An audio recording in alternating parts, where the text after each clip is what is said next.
Pak Kiflan mengeluarkan HP dan menunjukkan alamat serta foto Pak Yunarto, lembaga Quick Count. Dan beliau berkata lagi, kalau nanti ada yang bisa eksekusi, nanti saya jamin anak dan istrinya serta liburan kemanapun. Analisa kenapa Yunarto Wijaya sasaran pembunuhan? Jika benar tokoh ini sungguh mengerikan.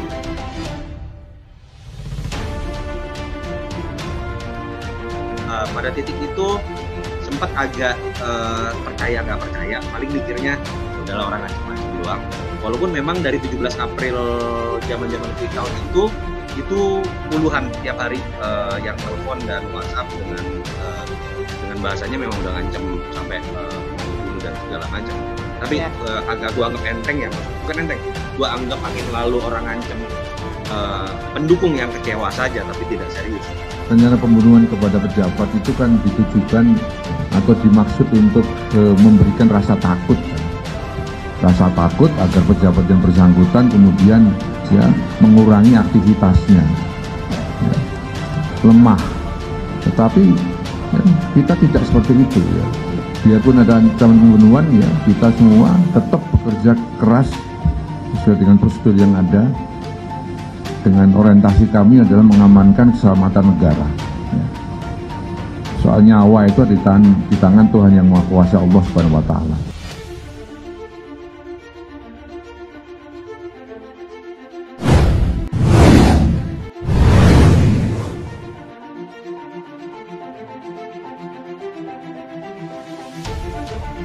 Dari pengakuan Irfansyah, sosok direktur lembaga survei yang masuk dalam radar pembunuhan, rancangan Jenderal Kunyuk akhirnya terkuak. Dia adalah Yunarto Wijaya, direktur lembaga survei Carta Politika. Masuknya nama Yunarto Wijaya bersama keempat tokoh yang hendak dibunuh menjadi pertanyaan besar. Jika tokoh sekaliber Wiranto, Luhut B. Panjaitan, Budi Gunawan, dan Garis Meri masuk dalam radar pembunuhan para perongrong negara masih masuk akal. Keempat tokoh ini adalah benteng kuat yang kerap menghambat sekaligus menggagalkan skenario jahat para pembuat makar komplotan Jenderal Kunyuk. Lalu mengapa nama Yunarto Wijaya atau YW masuk dalam radar pembunuhan Jenderal Kunyuk? Mengapa bukan direktur lembaga survei lain semacam Denny CA atau semua lembaga survei yang hasil quick count-nya tak satu pun memenangkan Prabowo? Berikut analisisnya. Pertama adalah YW yang juga kerap dipanggil dengan nama Toto, adalah benteng kokoh pembasmi hoax para kampret di Twitter. YW sangat rajin berkicau di Twitter. Sesekali saya kunjungi akun Twitter YW sebelum Pilpres 2019. Di sana ia sangat getol melawan setiap hoax, provokasi dan cara berpikir ilogikal kaum kampret. Akun YW di Twitter cukup berpengaruh. Dengan followers ratusan ribu, YW bisa mengguncang dan menguliti setiap kicauan semacam Tengku Zulkarnain, Fahri Hamzah atau Fadlizon. Sebagai contoh, YW pernah menyindir habis Tengku Zulkarnain untuk beli cermin. Kicauan YW juga kerap menyindir kubu Cendana bersama Jenderal Kunyuk. Sindiran-sindiran YW lama-kelamaan pasti membuat gerah Jenderal Kunyuk. Nama tenar YW dijagat hiruk-pikuk politik, jelas menjadi anak panah dalam daging Jenderal Kunyuk. Yang kedua, YW adalah direktur lembaga survei Carta Politika, sekaligus pengamat politik yang handal.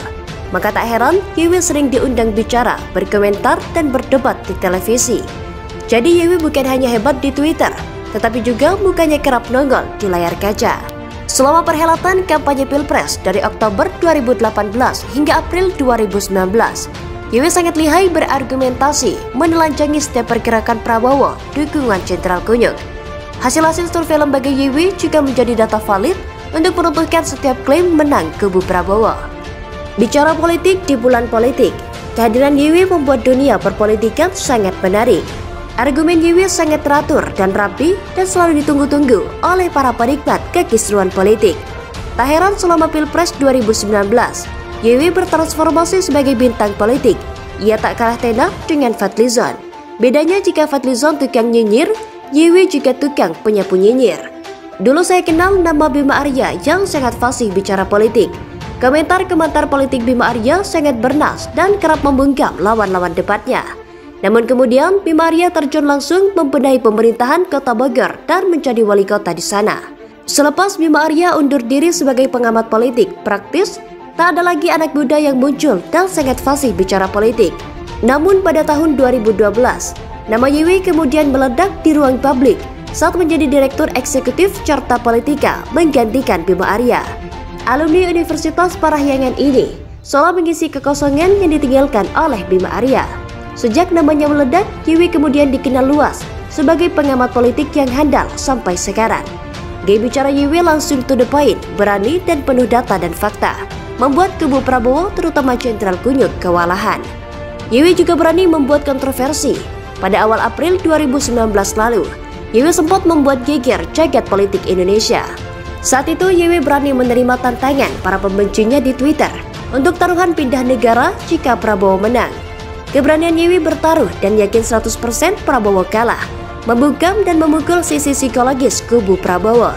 Tak ada lagi direktur lembaga survei yang seberani Ywi. Dan memang setelah hasil rekapitulasi KPU, Ywi terbukti benar. Jokowi menang dan Prabowo kalah. Hasil quick count Carta Politika hanya selisih sangat tipis dengan hasil KPU. Kekalahan Prabowo sesuai dengan hasil survei dan quick count lembaga survei pimpinan Ywi membuat pendukung Prabowo malu bukan main, termasuk Jenderal Kunyuk. Apalagi jika melihat latar belakang Ywi sebagai bagian kaum minoritas di negeri ini, namun bersuara vokal, membuat kaum intoleransi emosi hingga ke tingkat ubun-ubun. Jika akhirnya Ywi masuk dalam radar pembunuhan yang diotaki Jenderal Kunyuk, maka cukup logis. Sekurang-kurangnya ada beberapa alasan. Pertama, untuk membalas dendam Jenderal Kunyuk. Kedua, untuk menghentikan sepak terjang Ywi yang semakin tenar dan kerap menyendiri dan mengguliti kubu perongrong NKRI. Yang ketiga, untuk membuat tuduhan baru kepada kubu Jokowi yang telah bersekongkol dengan lembaga survei. Agar lembaga survei bungkam, maka salah seorang pimpinannya dihabisi. Dalam kalkulasi Jenderal Kunyuk, Ywi termasuk pimpinan lembaga survei yang bintangnya ke depan semakin cerah, mirip Mbappe di PSG. Sampai tahun 2024 dan bahkan sampai Indonesia bubar ala Prabowo, Ywi dianggap sebagai ancaman. Dalam skenario pembunuhan ala Jenderal Kunyuk, Ywi adalah sosok paling mudah dilenyapkan dan paling untung dari segi dampak politik. Akan tetapi Tuhan berkata lain. Nyawa Ywi masih dilindungi. Kapolri Tito dan jajarannya jauh lebih hebat. Polisi dengan cepat menangkal, membongkar, dan menggagalkan skenario jahat Jenderal Kunyuk. Jenderal Kunyuk pun kini meratapi kegagalannya di balik jeruji besi.